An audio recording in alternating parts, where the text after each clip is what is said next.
আল্লাহ নবী সাল্লাল্লাহু আলাইহি সাল্লামের সাথে জিবরাইল আলাইহিস সালাম একদিন ওয়াদা করলেন যে আল্লাহ নবী আপনার সাথে আমি আজকে রাত্রে সাক্ষাৎ করব। তো আল্লাহ নবী জিবরাইল আলাইহিস সালামের অপেক্ষায় আছেন জিবরাইল আমার সাথে সাক্ষাৎ করতে আসবে, জিবরাইল আমার সাথে সাক্ষাৎ করতে আসবে, জিবরাইল আমার সাথে সাক্ষাৎ করতে আসবে। রাত্রি চলে গেল, রাত্রি হয়ে সকাল পার হয়ে গেল, কিন্তু জিবরাইল আলাইহিস সালাম আসলেন না। তো আল্লাহ নবী চিন্তায় চিন্তিত। সাহাবীগণ বলছেন আল্লাহ নবী আপনি এত চিন্তিত কেন? তখন মুহাম্মদ সাল্লাল্লাহু আলাইহি ওয়াসাল্লাম সাহাবীদেরকে বলছেন, শোনো সাহাবীগণ, আমার সাথে জিবরাইল আলাইহিস সালাম সাক্ষাৎ করার ওয়াদা করেছিলেন, আমার সাথে জিবরাইল আলাইহিস সালাম সাক্ষাৎ করার ওয়াদা করেছিলেন। জিবরাইল আলাইহিস সালাম আসেননি, সাক্ষাৎ করেননি।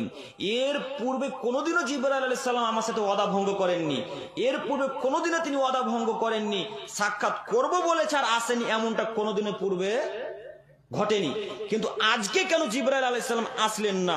তখন জিবরাইল আলাইহিস সালাম বৈকালবেলা যখন হলো, জিবরাইল আলাইহিস সালাম আসলেন। জিবরাইল আলাইহিস সালাম আসা মাত্রই মুহাম্মদ সাল্লাল্লাহু আলাইহি ওয়াসাল্লাম জিবরাইলকে বলছেন, জিবরাইল তুমি আমার বাড়িতে আসোনি